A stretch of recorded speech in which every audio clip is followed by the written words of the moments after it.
Pensiero del giorno. Lunedì 21 aprile. Comunicare la dolcezza di Dio. Santa Caterina dice che la preghiera è come una madre che nutre l'anima, perché è lì che si prendono i buoni propositi che poi guidano la nostra vita in modo cristiano e ideale.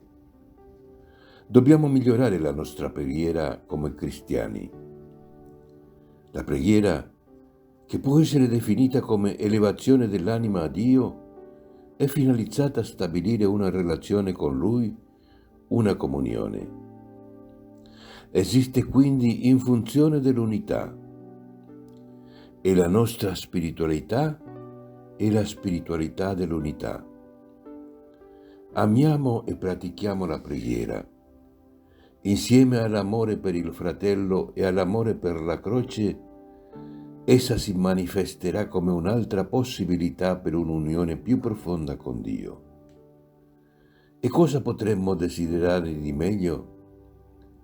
Non c'è niente di più dolce e consolante che sentire la presenza amorosa di Dio nel nostro cuore. Non c'è nulla che ci renda più forti del sentirci amati da Lui.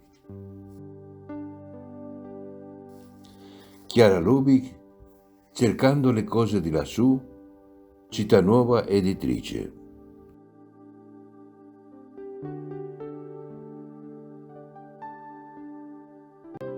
Ciao, se ti è piaciuto questo video, metti mi piace, dito in alto, e iscriviti al canale. È libero, gratuito e senza alcun impegno. Parola di vita, aprile 2025.